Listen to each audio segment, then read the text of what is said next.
Assalamualaikum warahmatullahi wabarakatuh. Nama saya Deningrum. Saya akan memaparkan materi tentang psikologi kebidanan yang diketik materinya oleh Ibu Nurul Syahbin, SST MK. Saya aturkan salam hormat. Baiklah, untuk materi yang pertama yaitu kita bahas tentang masalah kesehatan mental emosional remaja. Yaitu perkembangan psikososial pada remaja adalah masa remaja, masa yang ditandai oleh adanya perkembangan yang pesat dari aspek biologi, psikologi, dan juga sosialnya. Kondisi ini mengakibatkan terjadinya berbagai kedisharmonisasi yang membutuhkan penyeimbangan sehingga remaja dapat mencapai taraf perkembangan psikososial yang matang dan adekuat sesuai dengan tingkat usianya. Kondisi ini sangat bervariasi antar remaja dan menunjukkan perbedaan yang bersifat individual, sehingga setiap remaja diharapkan mampu menyesuaikan diri mereka dengan tuntutan lingkungannya. Adapun 3 faktor yang berperan dalam hal tersebut, yaitu faktor individu, faktor pola asuh orang tua, dan faktor lingkungan. Untuk faktor individu yaitu kematangan otak dan konstitusi genetik antara lain temperamennya. Dan faktor pola asuh orang tua yaitu di masa anak-anak dan pra remaja. Dan faktor lingkungan yaitu kehidupan keluarga, budaya lokal, dan budaya asing. Itu pun sangat mempengaruhi dengan psikososial pada remaja. Setiap remaja sebenarnya memiliki potensi untuk dapat mencapai kematangan kepribadian yang memungkinkan mereka dapat menghadapi tantangan hidup secara wajar di dalam lingkungannya. Namun potensi ini tentunya tidak akan berkembang dengan optimal jika tidak ditunjang oleh faktor fisik dan faktor lingkungan yang memadai. Faktor risiko yaitu dapat bersifat individual, kontekstual, dengan pengaruh lingkungan atau yang dihasilkan melalui interaksi antara individu dan lingkungannya. Faktor risiko yang disertai dengan kerentanan psikososial dan resilience pada seorang remaja akan memicu terjadinya gangguan emosi dan perilaku yang khas pada seorang remaja. Faktor risiko dapat berupa faktor individu, juga faktor pola asuh orang tua, dan faktor lingkungan. Untuk faktor individu ada faktor genetik, konstitusional, kurangnya kemampuan keterampilan sosial.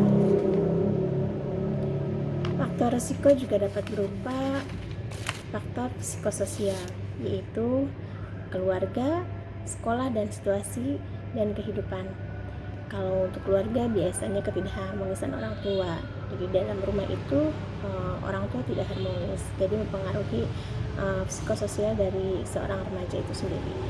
Untuk sekolah misalnya ada bullying atau hazing yang sekarang ini marak ya, stop bullying. Itu mempengaruhi sekali untuk psikososial pada anak-anak remaja sekarang. Situasi dan kehidupan, kemiskinan juga mempengaruhi, pengangguran, perceraian orang tua, dan adanya penyakit kronis pada remaja. Untuk faktor risiko dan kedua yaitu faktor protektif. Faktor yang memberikan penjelasan bahwa tidak semua remaja mempunyai faktor risiko akan mengalami masalah perilaku atau emosi atau mengalami gangguan jiwa tertentu. Faktor protektif ini akan berinteraksi dengan faktor risiko dengan hasil akhir berupa terjadi atau tidaknya masalah perilaku atau emosi atau gangguan mental yang akan terjadi di kemudian hari. Ada yang mempengaruhi, ada berbagai faktor protektif, antara lain ada karakter watak personal yang positif, lingkungan keluarga yang suportif, lingkungan sosial yang berfungsi sebagai sistem pendukung untuk memperkuat upaya penyesuaian diri remaja, dan keterampilan sosial yang baik dan tingkat intelektual yang baik. Menurut Erikson, dengan memperkuat faktor protektif dan menurunkan faktor risiko pada seorang remaja, maka tercapailah kematangan kepribadian dan kemandirian sosial yang diwarnai oleh self-awareness yang ditandai oleh rasa yakin dirinya dan keyakinan diri serta kesadaran akan kekurangan dan kelebihan diri dalam konteks hubungan yang interpersonal yang positif. Yang kedua adalah role of activation and role of experimentation. Dorongan untuk mengantisipasi peran positif tertentu dalam lingkungannya, serta adanya keberanian untuk bereksperimen dengan perannya tersebut, Sedangkan apprenticeship yaitu kemauan untuk belajar dari orang lain untuk meningkatkan kemampuan, keterampilan dalam belajar dan berkarya. Baiklah, sekarang kita bahas masalah aktual kesehatan mental remaja saat ini. Ada perubahan psikososial, psikoseksual. Ada pengaruh teman sebaya, perilaku beresiko tinggi, kegagalan pembentukan identitas diri, kegangguan perkembangan moral, stres di masa remaja. Kita bahas satu persatu. Untuk perubahan psikoseksual, produksi hormon testosteron dan hormon estrogen mempengaruhi fungsi otak, emosi, dorongan seks, dan perilaku remaja. Selain timbulnya dorongan seksual yang merupakan manifestasi langsung dari pengaruh hormon tersebut, dapat juga terjadi modifikasi dari dorongan seksual itu dan menjelma dalam bentuk pemujaan terhadap tokoh-tokoh olahraga, musik, penyanyi, bintang film, pahlawan, dan lainnya. Sedangkan untuk pengaruh teman sebaya, yaitu kelompok teman sebaya mempunyai peran dan pengaruh yang besar terhadap kehidupan seorang remaja. Interaksi sosial dan afiliasi teman sebaya mempunyai peranan yang besar dalam mendorong terbentuknya berbagai keterampilan sosial. Bagi remaja, rumah adalah landasan dasar, sedangkan dunianya adalah sekolah. Pada fase perkembangan remaja, anak tidak saja mengagumi orang tuanya, tetapi juga mengagumi figur-figur di luar lingkungan rumah, seperti teman sebaya, guru, orang tua, olahragawan, K-pop, dan perilaku beresiko tinggi. 80% dari remaja berusia 11-15 tahun dikatakan pernah menunjukkan perilaku beresiko tinggi minimal 1 kali dalam periode tersebut, seperti berkelakuan buruk di sekolah. Periode tersebut bisa penyalahgunaan zat, serta perilaku antisosial, mencuri, berkelahi, atau bolos. Dan 50% remaja tersebut juga menunjukkan adanya perilaku beresiko tinggi lainnya, seperti mengemudi dalam keadaan mabuk, melakukan hubungan seksual tanpa kontrasepsi, dan perilaku kriminal yang bersifat minor. Dalam suatu penelitian menunjukkan bahwa 50% remaja pernah menggunakan marijuana, 60% remaja merokok, dan 82% pernah mencoba alkohol. Yang nomor 4 adalah kegagalan pembentukan identitas diri. Secara perlahan, remaja mulai mencampurkan nilai-nilai moral yang beragam yang berasal dari berbagai sumber dan ke dalam nilai moral yang mereka anut. Dengan demikian terbentuklah super ego yang khas, yang merupakan ciri khas bagi remaja tersebut, sehingga menjawab pertanyaan siapakah aku dan kemanakah tujuan hidup saya.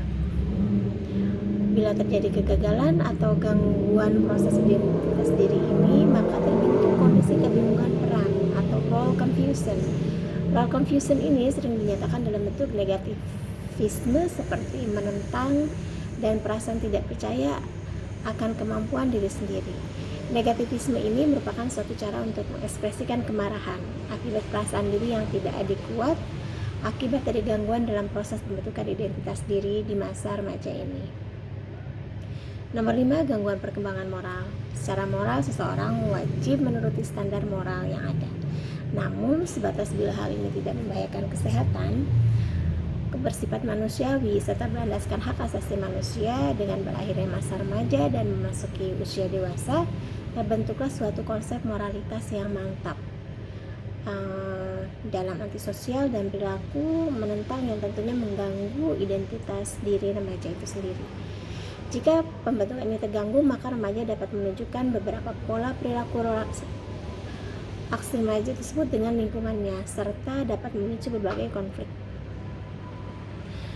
Nomor 6, stres di masa remaja. Banyak hal dan kondisi yang dapat menimbulkan tekanan stres dalam masa remaja. Mereka berhadapan dengan berbagai perubahan yang sedang terjadi dalam dirinya, maupun target perkembangan yang harus dicapai sesuai dengan usianya. Di pihak lain dapat juga berhadapan dengan berbagai tantangan yang berkaitan dengan pubertas, perubahan peran sosial, dan lingkungan dalam usaha untuk mencapai kemandiriannya. Hal ini juga dapat kita cegah, berarti dengan deteksi dini terhadap penyimpangan masalah psikososial remaja, diantaranya adalah the Child Behavior Checklist atau CBCL, dan Pediatric Symptom Checklist (PSC), dan Strengths and Difficulties Questionnaire atau SDQ. Pediatric Symptom Checklist adalah alat untuk mendeteksi secara dini kelainan psikososial untuk mengenali adanya masalah emosional dan perilaku. Di dalamnya berisi beberapa pertanyaan tentang kondisi-kondisi perilaku anak yang dikelompokkan dalam 3 masalah, yaitu atensi, internalisasi, dan eksternalisasi. Terdapat 2 versi, yaitu VSI 17 yang diisi oleh orang tua untuk anak usia 4-16 tahun dan VSI 35 yang diisi oleh remaja, dan VSI untuk remaja usia lebih dari 17 tahun. Beberapa istilah yang sering dikaitkan dengan penyalahgunaan obat adalah sebagai berikut. Penyalahgunaan zat atau bahan lainnya, NAZA, yaitu penggunaan zat atau obat yang dapat menyebabkan ketergantungan dan efek non-terapeutik atau non-medis pada individu sendiri, sehingga menimbulkan masalah pada kesehatan fisik atau mental atau kesejahteraan orang lain. Nafza, bahan zat mempengaruhi kondisi kejiwaan atau psikologi seseorang, pikiran, perasaan, dan perilaku, serta dapat menimbulkan ketergantungan fisik dan psikologi. Intoxikasi obat adalah perubahan fungsi-fungsi fisiologis, psikologis, emosi, kecerdasan, dan lain-lain akibat penggunaan dosis obat yang berlebihan. Adiksi obat atau ketergantungan adalah gangguan kronis yang ditandai dengan peningkatan penyalahgunaan obat meskipun terjadi kerusakan fisik, psikologis maupun sosial pada penggunanya. Ketergantungan psikologis atau keinginan untuk mengkonsumsi obat untuk memperoleh efek positif atau menghindari efek negatif akibat tidak mengkonsumsinya. Ketergantungan fisik adalah adaptasi fisiologis terhadap obat yang ditandai dengan timbulnya toleransi terhadap efek obat dan sindroma putus obat bila dihentikan. Pembagian metode pencegahan adalah pencegahan universal, pencegahan selektif, dan pencegahan terindikasi. Ditujukan populasi umum baik untuk keluarga maupun anak untuk pencegahan universal. Dan pencegahan selektif ditujukan bagi keluarga dan anak dengan resiko tinggi. Resiko tersebut dapat berupa resiko demografis, lingkungan psikososial, dan biologis. Dan pencegahan terindikasi ditujukan terhadap kasus yang mengalami berbagai faktor resiko dalam suatu keluarga yang disfungsional. Dengan menggunakan alat screening penyalahgunaan zat pada remaja dalam bentuk kuesioner seperti CRAF, screening test yang cukup sederhana dan relevan dapat untuk mengenali risiko terjadinya penyalahgunaan zat atau obat. Dalam CRAF itu sendiri ada C, apakah pernah berkendaraan atau car dengan atau tanpa seseorang dalam keadaan mabuk atau setelah memakai obat-obatan. R, apakah minum alkohol atau memakai obat untuk relax, merasa diri lebih baik, fit in. Dan A adalah apakah pernah minum alkohol atau memakai obat saat sendirian, alone. F untuk forget, apakah Anda pernah melupakan hal-hal yang telah Anda lakukan selama menggunakan alkohol atau obat-obatan. Dan F untuk a friend, apakah keluarga atau teman Anda pernah mengatakan kepada Anda untuk menghentikan kebiasaan minum-minum atau penggunaan obat-obatan. Dan T, the last, trouble, apakah terlibat masalah akibat minum alkohol atau memakai obat. Bila penilaian ini didapatkan 2 atau lebih jawaban ya, maka remaja mempunyai masalah serius dalam penyalahgunaan obat. Peran orang tua menanamkan pola asuh yang baik pada anak sejak prenatal dan balita, membekali anak dengan dasar moral dan agama tentunya, mengerti komunikasi yang baik dan efektif untuk orang tua dan anak, menjalin kerjasama yang baik dengan guru, orang tua dan guru, menjadi tokoh panutan dalam perilaku maupun menjaga lingkungan yang sehat, menerapkan disiplin yang konsisten pada anak, menghindarkan anak dari nafsu. Sedangkan peran sebagai pendidik yaitu menyadari banyak tentang perubahan fisik maupun psikis yang akan dialami oleh remaja. Untuk itu, orang tua wajib memberikan bimbingan dan arahan kepada anak-anak. Nilai-nilai agama yang ditanamkan orang tua kepada anak sejak dini merupakan bekal dan benteng mereka untuk menghadapi perubahan-perubahan yang terjadi.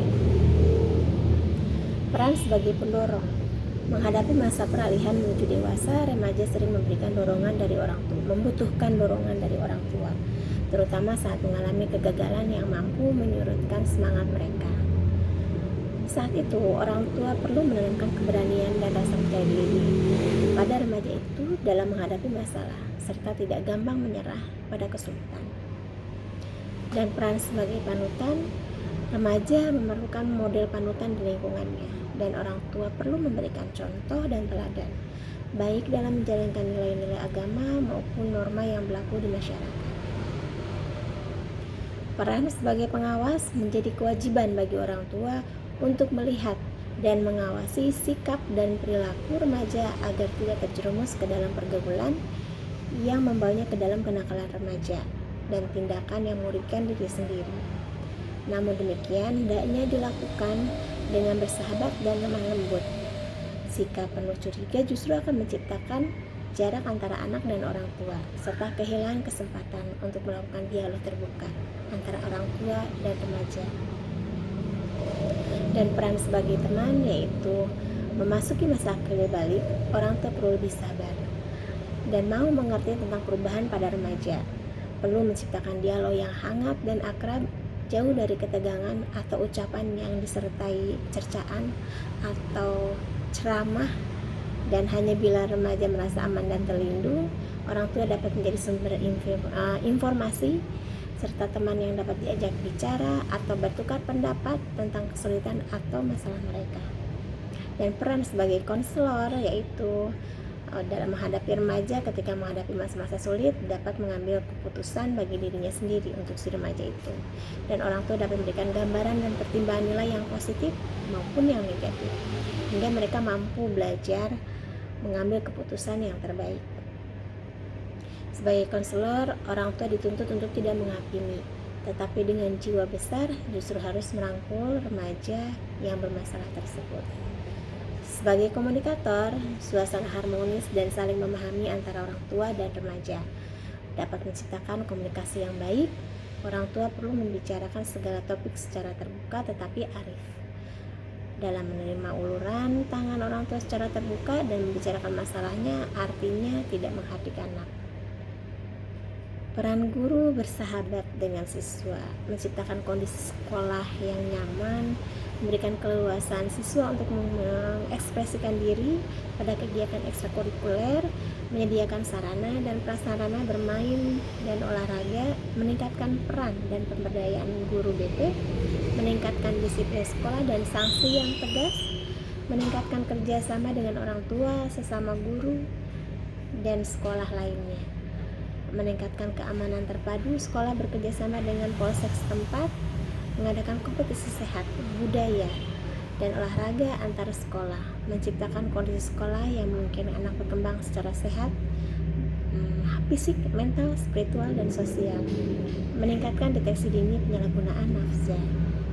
Peran pemerintah dan masyarakat, menghidupkan kembali kurikulum seperti menyediakan sarana atau prasarana yang dapat menampung agresivitas anak melalui olahraga dan bermain, menegakkan hukum, sanksi dan disiplin yang tegas, memberikan keteladanan, menanggulangi nafsu dengan menerapkan peraturan dan hukum secara tegas. Lokasi sekolah dijauhkan dari pusat perbelanjaan dan pusat hiburan. Dan peran media, sajikan tayangan atau berita tanpa kekerasan, jam tayang sesuai usia. Jadi orang tua bijak dalam memilih kapan waktunya acara untuk anak-anak atau acara untuk dewasa. Sampaikan berita dengan kalimat benar dan tepat, tidak provokatif. Adanya rubrik khusus dalam media massa cetak dan elektronik yang bebas biaya khusus untuk remaja. Thank you for attention for this materi, and next kita lanjutkan dengan materi psikologi bertemakan dukungan pengasuhan. Jadi definisinya sebelumnya itu parenthood ya, masa menjadi orang tua. Menjadi parenting, be parenting, melakukan sesuatu pada anak seolah orang tua yang membuat anak menjadi manusia. Di Indonesia parenting ini pengasuhan. Nah, dalam KBBI 2008 cara pembuatan dan sebagainya, mengasuh, asah, asih, asuh, tanggung jawab orang tua tentunya. Kesadaran pengasuhan, sarana mengoptimalkan potensi anak, mengarahkan anak pada kesejahteraan, dan membantu anak menyelesaikan tugas-tugas perkembangan dalam tahap kehidupan dengan baik. Parenting stress yaitu proses yang membawa pada kondisi psikologis yang tidak disukai atau reaksi psikologis muncul dalam beradaptasi dengan tuntutan peran sebagai orang tua. Gaya pengasuhan dan interaksi antara orang tua dan anak yaitu pendekatan tipologi atau parenting style, pendekatan interaksi sosial, social interaction, dan gaya pengasuhannya ada yang otoritatif, ada permisif, tak peduli, dan otoriter. Untuk otoritatif itu yaitu memberikan tuntutan kepada anak dengan tuntutan kepada anak dengan masuk akal, memberikan penguatan yang konsisten disertai kepekaan dan penerimaan pada anak. Jadi anaknya menerima. Nah, sedangkan otoriter banyak aturan dan tuntutan, sedikit penjelasan, banyak tuntutan tapi sedikit penjelasan, dan kurang peka terhadap kebutuhan dan pemahaman anak. Jadi anak kurang memahami, beda dengan otoritatif tadi ya. Sedangkan permisif yaitu orang tua memberikan sedikit aturan dan tuntutan, dan anak terlalu dibiarkan bebas mengikuti kemauannya. Justru ini hal yang tidak baik ya. Jadi hanya sedikit aturan dan tuntutannya. Sedangkan tak peduli, orang tua memberikan sedikit aturan, bahkan sedikit aturan dan tuntutan kepada anak, dan tidak peduli, tidak peka pada kebutuhan anak itu sendiri. Baiklah, di sini ada model proses penentu pengasuhan, yaitu dari riwayat perkembangan, kepribadian, parenting, karakteristik anak, dan ada hubungannya dengan jejaring sosial dan perkembangan anak itu sendiri yang berpengaruh, juga yang mempengaruhi pekerjaan dan relasi perkawinan. Jadi tadi yang suasana keluarga yang tidak harmonis ya, dan itu juga mempengaruhi pola pengasuhan pada anak itu sendiri. Dan pengasuhan dalam lintas budaya dikutip dari Farvel, Wallace, Nystrom, Frans, Wimberti, dan Hofegrad 97, anak-anak Indonesia Jawa mengungkapkan narasi mainan yang bermuatan agresi lebih rendah dibandingkan dengan anak-anak di Amerika Serikat, karena anak-anak Indonesia dilatih mengembangkan atribut pribadi yang mendukung harmoni kelompok, rasa hormat kepada otoritas pengendalian emosi, dan kerjasama melalui sosialisasi yang mereka alami. Jadi pengasuhan anak dilakukan orang tua dipengaruhi oleh konteks budaya tempat keluarga berasal maupun lingkungan tempat tinggal. Pengasuhan bersama, faktor-faktor yang mempengaruhi tadi ya, status perkawinan, ayah, anak, ibu, dan konteksnya itu sendiri. Faktor ayah dan ibu mempengaruhi pelaksanaan pengasuhan bersama, kondisi psikologis, asal-usul keluarga, pengharapan terhadap pengasuhan bersama, dan karakteristik pekerjaan. Peran orang tua dalam psikologi anak dihasilkan dari interaksi antara proses-proses maturasional atau kebutuhan biologis dengan tuntutan masyarakat dan kekuatan sosial yang dihadapi dalam kehidupan sehari-hari.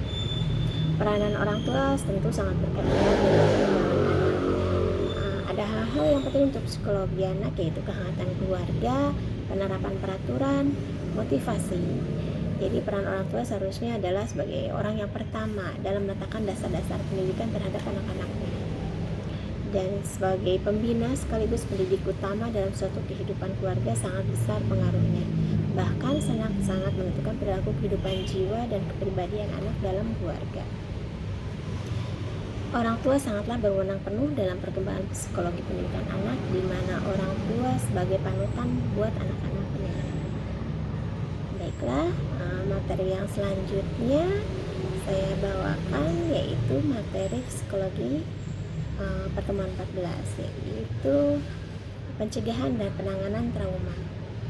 Pengertiannya dari Safiro menyatakan trauma merupakan pengalaman hidup yang mengganggu keseimbangan biokimia dari sistem informasi penggolongan psikologi otak. Dan Janawi menyatakan bahwa trauma merupakan gangguan psikologi yang sangat berbahaya dan mampu merusakkan keseimbangan kehidupan manusia. Dan macam-macam trauma itu sendiri berdasarkan kejadian: trauma situasional, trauma perkembangan, trauma intrapsikis, dan trauma eksistensial. Dan macam-macamnya itu trauma situasional sering terjadi akibat bencana alam, kecelakaan kendaraan, kebakaran, perampokan, perkosaan, perceraian, kehilangan pekerjaan, ditinggal mati oleh orang yang dicintai, ditinggalkan oleh orang yang dicintai, kegagalan dalam bisnis, tidak naik kelas, dan sebagainya. Sedangkan trauma perkembangan yaitu sering terjadi pada setiap tahap perkembangan, seperti penolakan teman sebaya, kelahiran yang tidak dikehendaki, peristiwa yang berhubungan dengan kencan, keluarga, dan sebagainya. Trauma intrafisikis, trauma ini sering terjadi akibat kejadian internal seseorang yang memunculkan perasaan cemas yang sangat kuat, seperti munculnya homoseksual, munculnya perasaan benci pada seseorang yang seharusnya dicintai. Sedangkan trauma eksistensial yaitu sering terjadi akibat munculnya kekurang berartian dalam hidup. Webb menyatakan bahwa trauma dinyatakan sebagai kesakitan yang dialami oleh seseorang yang dapat memberi kerusakan kepada fisik, psikologi, sehingga membawa kesusahan kepada kehidupan seperti menurunnya tingkat produktivitas dan aktivitas keseharian. Trauma terjadi karena peristiwa pahit dan fisik dan mental, peristiwa pahit pada fisik dan mental yang menyebabkan kerusakan serta mentak pada tubuh atau kejutan pada otak. Trauma terjadi karena terdapat kebimbangan yang melampaui atau kebimbangan yang traumatik oleh kerusakan fisik dan psikis yang menyebabkan gangguan emosi yang dicetuskan oleh pengalaman peristiwa pahit yang akut. Dan trauma adalah peningkatan gejala tekanan atau stres yang menyebabkan gangguan emosi kepada anak atau pelajar sekolah yang menyebabkan perubahan tingkah laku, emosi, dan pemikiran. Dan trauma juga dikatakan sebagai kecederaan tubuh yang disebabkan oleh tegangan fisik dari luar seperti tembakan, kebakaran, kemalangan, tikaman, dan luka akibat berkelahi. Menurut M.S. Holland, mengartikan trauma adalah suatu peristiwa yang bersifat mengejutkan dan tidak disangka, situasi yang tidak biasa di luar keseharian, menimbulkan rasa tidak berdaya, mengancam kehidupan baik fisik maupun emosional. Menurut Brewin, faktor risiko PTSD hidup dalam peristiwa trauma dan bahaya, mempunyai sejarah sakit mental, mendapat cedera, melihat orang cedera atau terbunuh, perasaan seram, tidak berdaya, atau ketakutan yang melampaui, tidak mendapat dukungan sosial setelah peristiwa tersebut, berurusan dengan tekanan tambahan setelah peristiwa itu. Makanya disebutkan bahwa faktor seperti PSD ya, post traumatic stress disorder.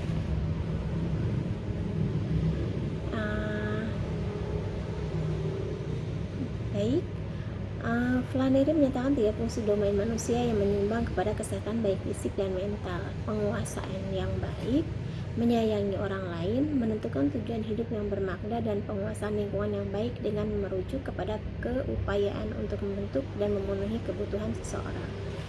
Dan jenis-jenis trauma ini ada trauma personal, korban perkosaan, kematian orang tercinta, korban kejahatan, perang, dan keganasan.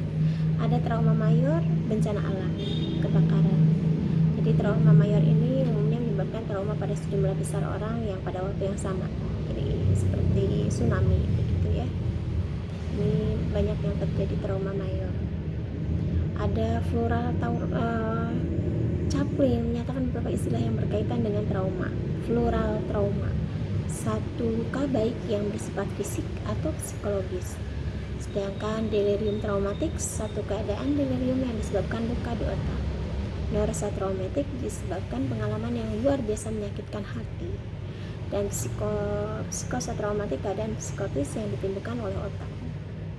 Penanganannya yaitu pengobatan farmakoterapi, bisa pakai benzodiazepin, bisa dengan lithium, kapsolit, dan zat pemblok beta seperti propanolol, clonidine, dan carbamazepine.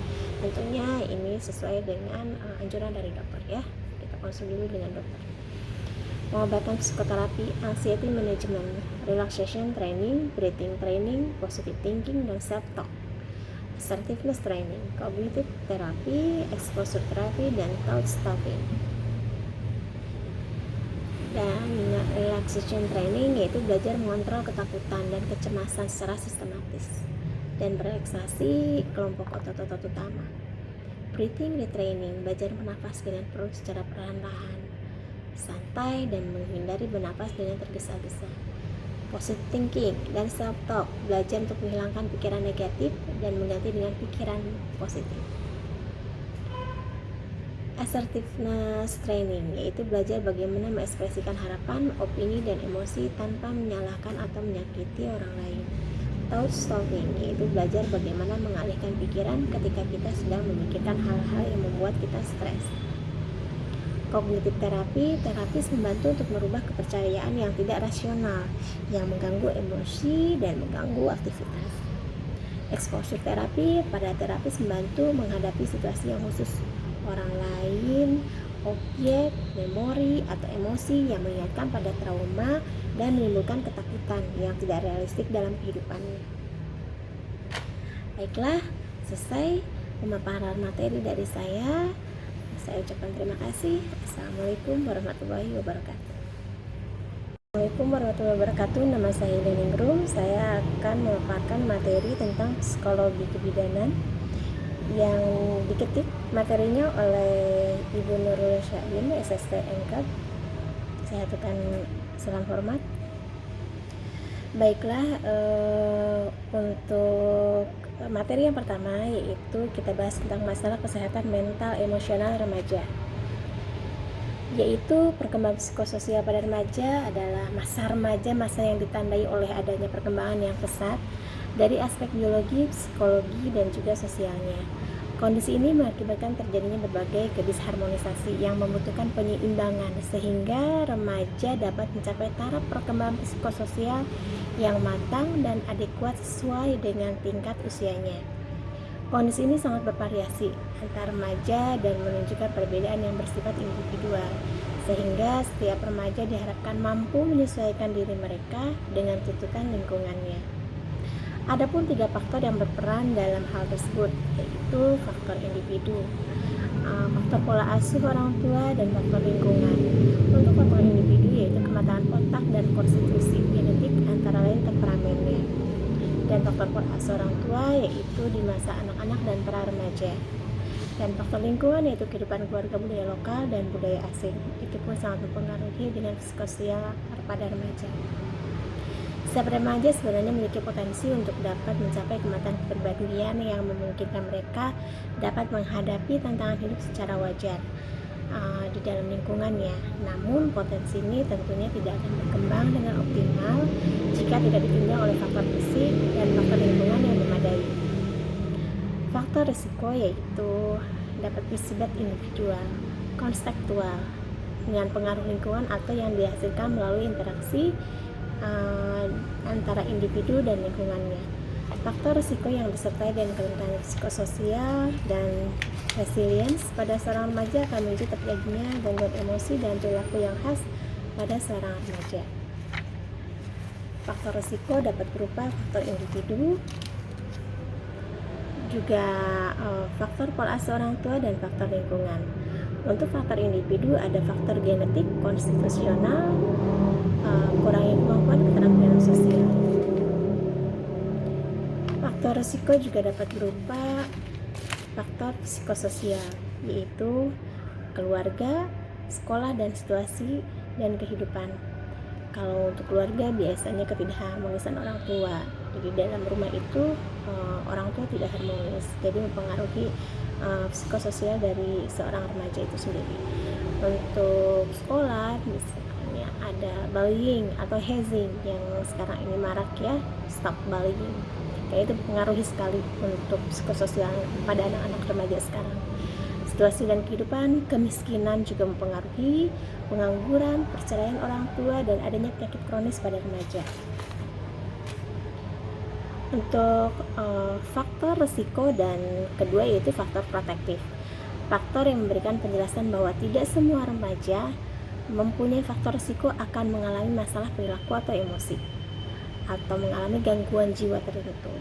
Faktor protektif ini akan berinteraksi dengan faktor risiko dengan hasil akhir berupa terjadi atau tidaknya masalah perilaku atau emosi atau gangguan mental yang akan terjadi di kemudian hari. Ada Yang mempengaruhi ada berbagai faktor protektif, antara lain ada karakter watak personal yang positif, lingkungan keluarga yang suportif, lingkungan sosial yang berfungsi sebagai sistem pendukung untuk memperkuat upaya penyesuaian diri remaja, dan keterampilan sosial yang baik dan tingkat intelektual yang baik. Menurut Erikson, dengan memperkuat faktor protektif dan menurunkan faktor risiko pada seorang remaja, maka tercapailah kematangan kepribadian dan kemandirian sosial yang diwarnai oleh self-awareness, yang ditandai oleh rasa yakin dirinya dan keyakinan diri serta kesadaran akan kekurangan dan kelebihan diri dalam konteks hubungan yang interpersonal yang positif. Yang kedua adalah role of activation and role of experimentation. Dorongan untuk mengantisipasi peran positif tertentu dalam lingkungannya, serta adanya keberanian untuk bereksperimen dengan perannya tersebut